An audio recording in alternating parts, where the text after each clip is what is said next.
Reggae music gave us anthems of freedom, rebellion, and soul.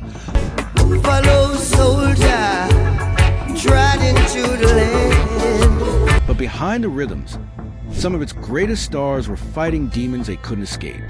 From shattered legends to wasted geniuses, these are the 15 worst junkies in reggae history.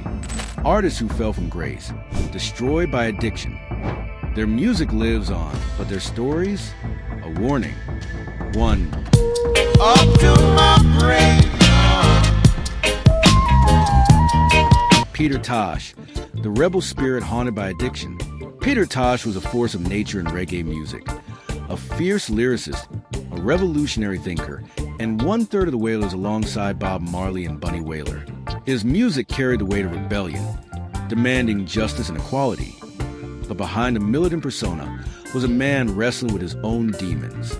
By the late 1970s, as his solo career soared with anthems like Legalize It and Equal Rights, Tosh's indulgence in cocaine and heavy marijuana use began to take its toll. Friends and collaborators noticed a shift. His once sharp mind clouded, his temper growing unpredictable. The same fire that fueled his music now burned erratically, leading to violent outbursts and erratic behavior. His addiction didn't just affect his music. It strained relationships, alienated allies, and left him isolated. Where once he stood as a towering figure of defiance, he now seemed locked in a private struggle. The man who preached about the sacredness of herb found himself lost in harder vices, a contradiction that haunted him. Then came the night of September 11th, 1987. 3 armed men stormed his home in Kingston, demanding money. Tosh, ever the fighter, resisted. The confrontation turned deadly. Gunshots rang out, and the reggae icon was murdered in his own living room. Some say it was a robbery gone wrong. Others whisper about darker connections, debts, or disputes fueled by the lifestyle he'd fallen into. 2. Fighting the nation with their guns and Junior Mavin, the voice that cracked under pressure. Junior Mavin's falsetto was pure magic, a soaring, soulful cry that made Police and Thieves an instant classic, a song so powerful even the Clash had to cover it. For a moment in the late 1970s, he stood at the pinnacle of reggae, a star with the world at his feet. But fame is a fickle thing, and the pressures that came with it would drag him down a path he never expected. The descent wasn't sudden. It crept in like a shadow, whispers of bad deals, unpaid royalties, the slow erosion of trust in the music business. By the 1980s, as dancehall's rougher edges took over, Mavin found himself slipping into obscurity. And then came the crack. Crack cocaine didn't just steal his money. It stole his voice, his dignity, his future. The man who once sang about societal injustice became a ghost on Kingston streets, another cautionary tale in a city that had seen too many. There were nights he slept rough, days when even those who recognized him from his golden years turned away, not wanting to face what had become of him. Junior Mavin died in 2013, officially from complications of diabetes and high blood pressure. But those who knew the real story understood that the man had been fighting a much longer, much darker battle. His anthem still echoes in clubs and playlists worldwide, a bittersweet reminder of brilliance cut short by the very chaos he once sang about. 3.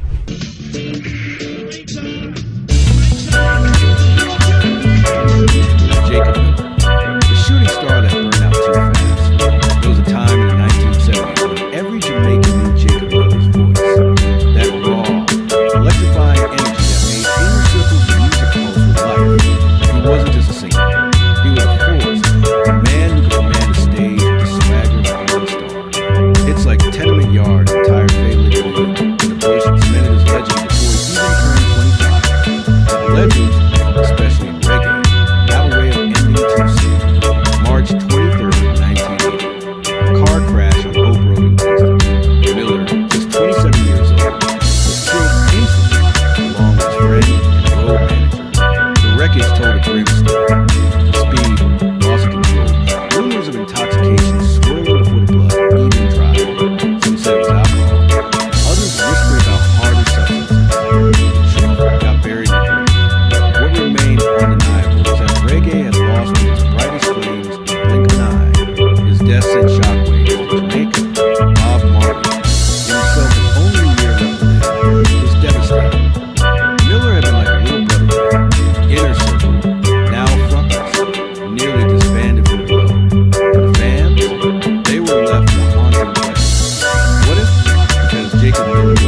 stood, he was generational. His stage presence crackled with energy that suggested he was just getting started. His lyrics blended streetwise with Rastafarian wisdom, balanced youth writing. That voice, abrupt but sweet, playful, powerful, it should have echoed for decades. For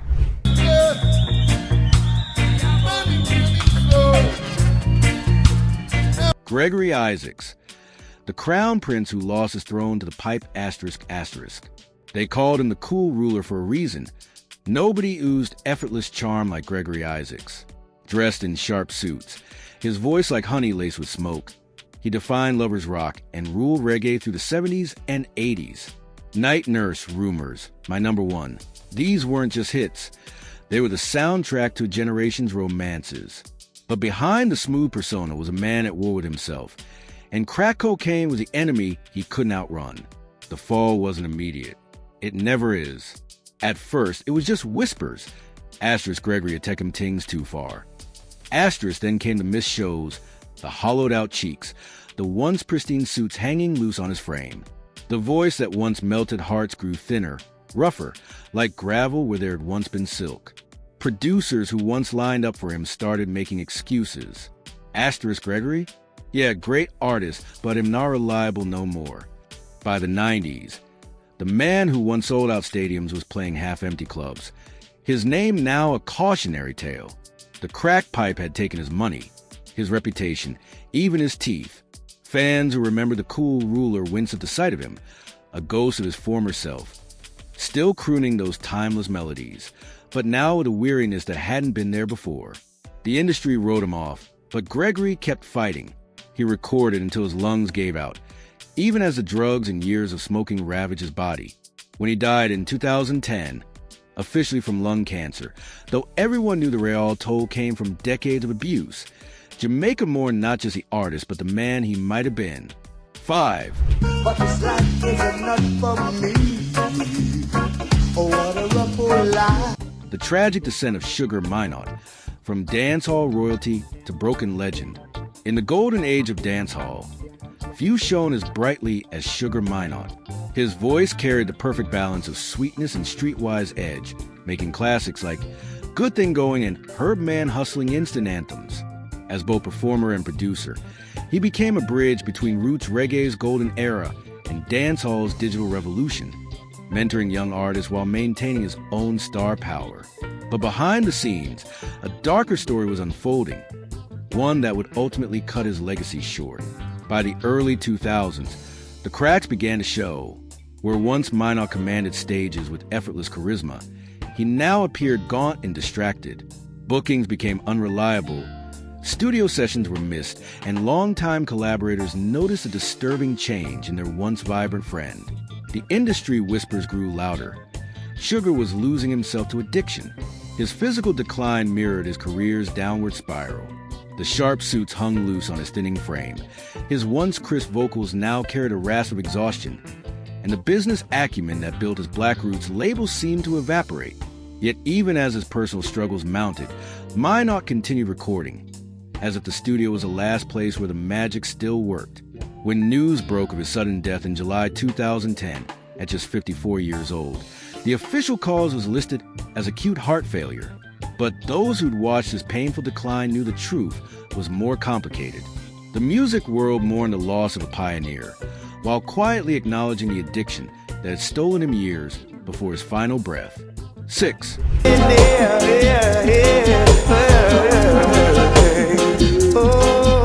The rise and ruin of Yami Buelo, a reggae prodigy lost to the pipe. There was a time in the 1990s when Yami Buelo stood at the threshold of greatness. With a voice that carried both the grit of the streets and the sanctity of the temple, he emerged as one of reggae's most promising voices, a righteous youth singer who could hold his own alongside legends like Garnett Silk and Sizzla. Tracks like Jah Love and Come Sing With Me weren't just songs. They were spiritual manifestos, delivered with a conviction that made believers out of skeptics. But the pressures of the music business and the temptations of Kingston's underworld proved too much. By the early 2000s, the once disciplined Rasta artist began unraveling. The signs were subtle at first: missed studio sessions, erratic behavior, a gradual withdrawal from the tight-knit reggae community that had nurtured him. Then came the rumors, creeping through the dancehall circuit like a slow poison. Asterisk Yami Bolo not deal with himself again. The crack pipe got him. Asterisk. His decline was swift and brutal. The artist who once shared stages with Marley's Children was now spotted wandering halfway tree, a shadow of his former self. His once powerful voice grew thin and ragged, his lyrics, once so full of wisdom, now slurred and disjointed. Promoters stopped calling. Former collaborators shook their heads in disappointment. The man who was supposed to carry reggae's conscious torch into the new millennium had become another cautionary tale, another genius undone by the streets that raised him. 7.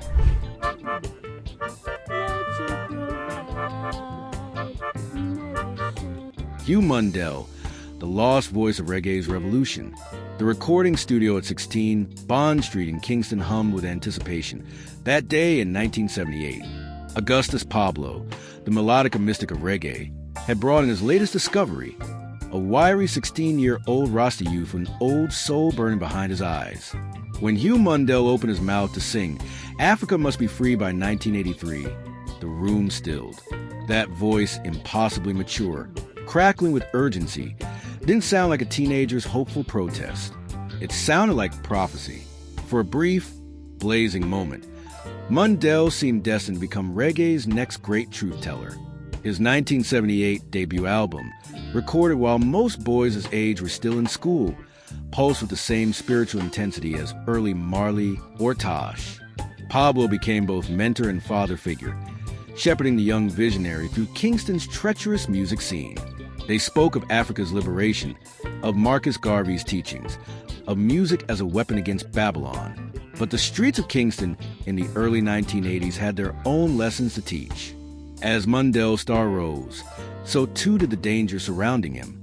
The exact circumstances remained shrouded in the smoke of rumor, but on an October night in 1983, the 21-year-old singer found himself in a car on Waterloo Road, the same streets he'd once sung about transcending. Gunshots shattered the night. When the echoes faded, reggae's young prophet lay dead, another casualty in a conflict that had nothing to do with music. The aftermath carried its own cruel poetry. Mundell's posthumous album Blackman's Foundation hit shops just months after his funeral, its lyrics about perseverance and faith now sounding like epitaphs. His chosen year for Africa's liberation, 1983, came and went with the continent still in chains. Pablo devastated, would later name his next album Memorial in Mundell's honor. 8.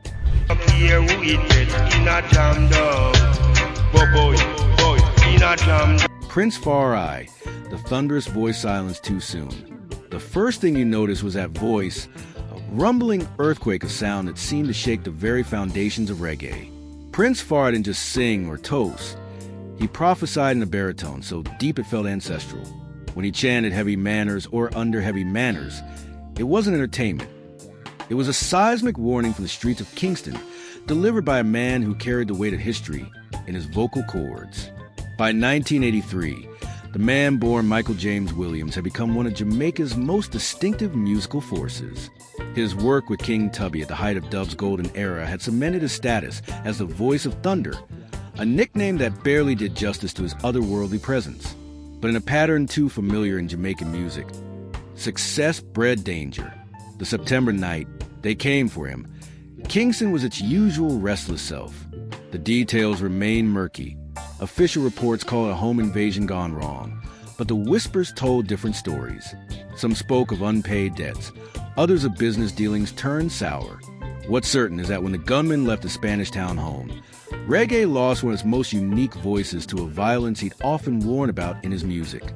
His murder remains officially unsolved, a cold case in Jamaica's files, but a burning absence in reggae history. The cruel irony wasn't lost on those who knew his work. Here was a man who built his legacy warning about society's ills, only to fall victim to those very forces. Today, when the needle drops on classic cuts like Deck of Life or Cry Tough Dub Encounter, that voice still rumbles like distant thunder. But there's a haunting quality to it now, the knowledge that this was a prophet who, like too many before him, wouldn't live to see his warnings heeded. Prince Far Eye's music endures as both masterpiece and memorial, a deep echo from beyond the grave of what reggae lost that September night. 9. Thank you very much. Thank you. Tenor Saw, the dancehall prophet whose alarm still rings. The summer of 1985 shook to the sound of a young man's desperate cry. Ring the alarm, another sound is dying. Tenor Saw's piercing vocals tore through Kingston's dance halls, his voice carrying both the frenzy of the streets and the gravity of scripture. At just 18, Clive Bright had become dancehall's newest oracle, delivering his warnings with the intensity of a street preacher and the rhythm of a veteran selector. His rise was meteoric. Within 3 years, tracks like Fever and Roll Call cemented his status as dancehall's most urgent new voice. Saw didn't just ride rhythms, he attacked them, his distinctive style influencing everyone from Supercat to the emerging raga artists. But the same intensity that fueled his music made him vulnerable to the darker currents swirling through the industry. The Texas trip was supposed to be his big break. Instead, it became his final act. On August 14, 1988, Houston police found a young Jamaican man's body near a quiet residential area. The official report listed hit and run, but the details never added up. No skid marks, no witnesses, just another Caribbean artist dying mysteriously on foreign soil. Back in Jamaica, the theories multiplied like wildfire. Some said it was a drug deal gone bad. Others whispered about industry jealousy. His mentor, King Jammy, would only say that Saw had too much fire for this world. The truth, like so many reggae mysteries, remains buried, both literally in a Houston cemetery and figuratively in the unspoken codes of the streets. What survives unquestioned is the music. Modern dancehall still builds on a foundation Tenor Saw laid, that perfect alchemy of spiritual warning and street celebration. When you hear an artist like Popcorn or Skillabang Rider, Michael Prophet, the voice that faded too soon. In the crowded landscape of 1970s reggae, Michael Prophet's voice stood out, a clear, plain cry that conveyed both righteous anger and tender vulnerability. His early recordings for producers like Henry Junjo Laws captured lightning in a bottle, blending Roots consciousness with dancehall energy. Tracks like Mash Down Rome and Gunman became instant classics, their messages of spiritual and social liberation delivered with conviction that marked Prophet as one of Jamaica's most promising talents.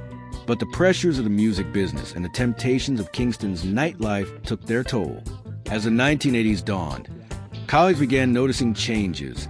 The once disciplined artist started showing up late to sessions, his focus wavering. The crisp diction that made his lyrics so powerful began to slur. Where his voice once rang with clarity, now there was a rasp, a weariness that no amount of studio engineering could fully mask. The descent wasn't dramatic, just heartbreakingly gradual. Album releases became sporadic. Gigs dried up. By the time dancehall's digital revolution transformed Jamaican music in the mid-1980s, Prophet found himself left behind, his style considered old school even as he struggled to adapt. Brief flashes of resurgence, like his late 1990s work with UK producers, proved he still had the gift, but the consistency was gone. When Prophet died in 2017 at age 60, the reggae world mourned politely but quietly. There were no grand tributes, just quiet reflections on what might have been. His story became one of reggae's quieter tragedies. Not the explosive flame out of some contemporaries, but the slow dimming of a light that once burned so bright. Today, when Gunman comes on a vintage sound system, younger listeners often ask, who was that singer with the unforgettable voice? The answer comes with a sigh. Michael Prophet was supposed to be one of the greats. For a brief moment, he was, and then, like too many before him, he simply faded away. 11. You have man that swing DJ and blow, pull it down the radio. Barrington Levy, the phoenix of dancehall, before he became the mellow canary, with a golden voice that defined an era. Barrington Levy was just another Kingston teenager chasing dreams through a haze of bad decisions. His 1979 debut at age 14 with A Long Time, Since We Don't Have No Love, should have been the start of an unobstructed rise. Instead, it marked the beginning of a private battle that nearly derailed one of reggae's most distinctive voices before it fully blossomed. The late 1970s and early 1980s found Levy straddling two worlds, recording instant classics like Collie Weed and Under Me Sensi, while falling prey to the very vices his lyrics sometimes celebrated. The pressure of early fame mixed dangerously with Kingston street culture. Cocaine, the scourge of so many reggae artists of that era, nearly claimed another victim. Levy would later describe this period with unflinching honesty. The missed opportunities, the squandered earnings, the moments when his addiction had him living like a ghost in plain sight. His voice, that impossibly crisp instrument capable of both razor-sharp dancehall toasts and smooth lover's rock, began showing strain. Where once he could record multiple tracks in session, now entire days would be lost in pursuit of the next high. The turning point came through what Levy describes as divine intervention, a spiritual awakening that pulled him back from the brink. By the mid-1980s, a cleaned-up Levy reemerged with renewed focus, delivering timeless hits like Here I Come and Black Roses. His voice regained its signature clarity, now tempered with hard-won wisdom. What makes Levy's story remarkable isn't the fall. Reggae has too many of those, but the redemption. Unlike so many contemporaries who succumbed to their demons, Levy transformed his struggles into fuel for longevity. Today, as he continues touring to adoring crowds worldwide, his early battles serve as silent testimony. Even the brightest flames can flicker, but some, against all odds, keep burning. 12. Come on, let's nice it up. Just be good to me. Half Pint, the little giant who stumbled. The man born Lyndon Roberts seemed destined for reggae immortality from his first explosive recordings. Standing barely 5 feet tall but packing a vocal punch that could shake sound systems, Half Pint earned his nickname both physically and musically, a compact powerhouse behind 1980s anthems like Greetings and the Marley-covered One Big Ghetto. His voice, equal parts sweet melody and guttural force, became one of dancehall's most distinctive instruments during its golden age. But behind the hits lurked a struggle few fans saw. The relentless pace of touring and recording, combined with the temptations of Kingston's music scene, slowly took their toll. By the late 1980s, colleagues noticed changes in the once disciplined performer. Studio sessions that used to take hours now stretched into days as focus wavered. His legendary stage presence, once electrifying in intensity, became unpredictable. Some nights brilliant, others disjointed. The specifics of his substance battles remained private, known only to inner circles, but the effects became public. Albums came farther apart. The sharp social commentary of early hits like Political Fiction gave way to more scattered work. For a time, it seemed reggae might lose another vital voice to personal demons. 13.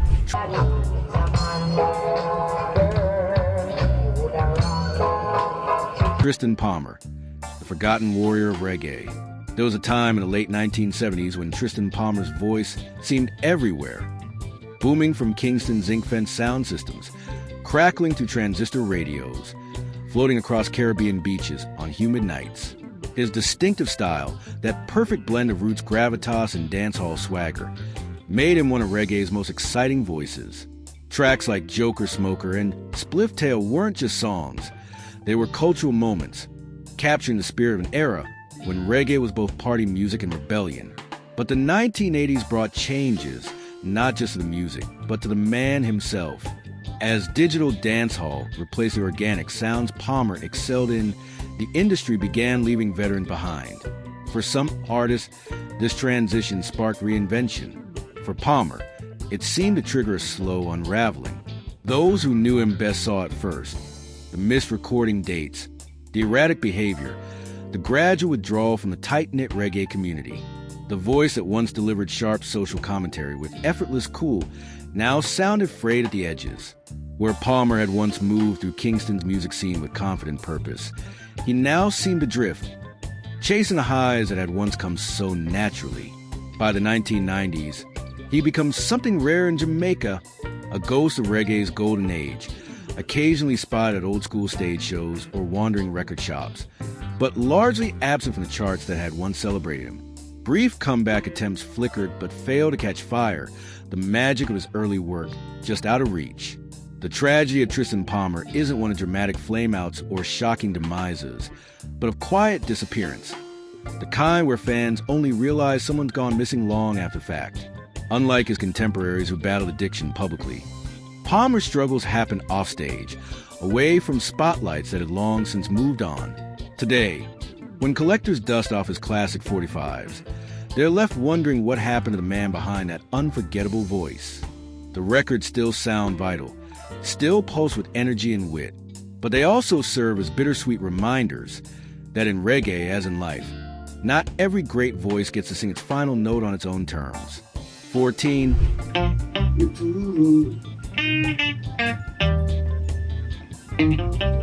Earl Chinna Smith, the guitarist who played through the storm. Few names carry more weight in reggae history than Chinna Smith.